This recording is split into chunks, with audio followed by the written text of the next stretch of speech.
Welcome to Gita kitchen. ఈరోజు మనము egg fried rice తయారు చేద్దాము. ముందు స్టవ్ ఆన్ చేసుకొని ఒక ప్యాన్ పెట్టుకుందాము. దీంట్లో 1 టేబుల్ స్పూన్ ఆయిల్ వేసుకుందాము. ఆయిల్లో 2 గుడ్లు పగలగొట్టి వేసుకోవాలి.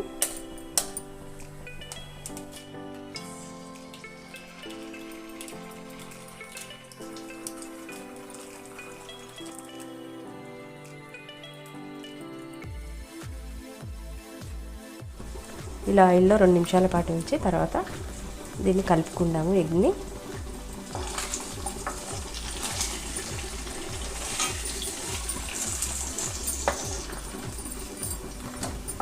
ఎగ్లో కొంచెం సాల్ట్ వేసుకొని కలుపుకుందాము.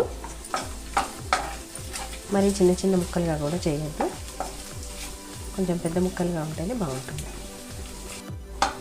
ఇట్లా సాల్ట్ వేసి 2 నిమిషాల పాటు ఆయిల్లో ఫ్రై చేసుకున్న తర్వాత ఈ ఎగ్ని తీసి ఒక ప్లేట్లో వేసుకుందాము.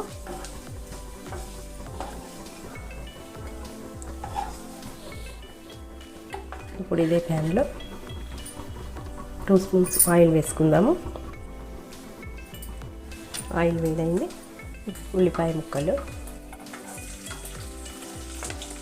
తర్వాత 2 పచ్చిమిర్చి ముక్కలు, 3 బీన్స్ చిన్న ముక్కలుగా కట్ చేసి వేసుకోవాలి. ఒక మీడియం సైజ్ క్యారెట్ చిన్న ముక్కలుగా కట్ చేసి వేసుకోవాలి. ఒక క్యాప్సికమ్ ఇలా పొడవుగా తరిగి వేసుకోవాలి.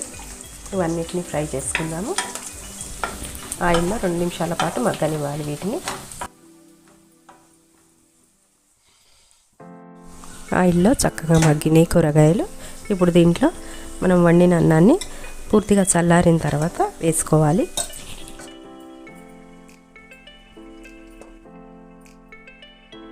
రైస్లో రెడ్ చిల్లీ సాస్ వేసుకుందాము. 1 spoon red chilli sauce, 1 spoon soya sauce, 1 spoon vinegar వేసుకోవాలి. దీంట్లో 1 స్పూన్ పెప్పర్ పౌడర్ వేసుకోవాలి. టేస్ట్కి సరిపడా సాల్ట్ వేసుకుందాము. ఎగ్లో మనం 1/2 టేబుల్ స్పూన్ వేసినాం కదా, ఇప్పుడు దీంట్లో 1/2 టేబుల్ స్పూన్ వేసుకుందాము. కొద్దిగా కారం వేసుకుందాము. ఇప్పుడు దీంట్లో ఎగ్ కూడా వేసుకొని కలుపుకోవాలి. అన్నీ అన్నానికి పట్టేటట్టు చక్కగా కలుపుకోవాలి.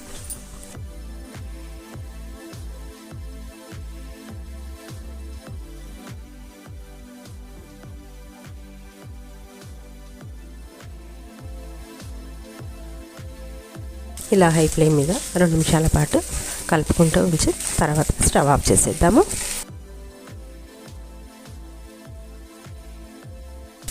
రెండు నిమిషాలు అవుతుంది, స్టవ్ ఆఫ్ చేసేద్దాము. ఎగ్ ఫ్రైడ్ రైస్ చేయడం కంప్లీట్ అయింది. ఇది ఒక ప్లేట్లో వేసుకుందాము.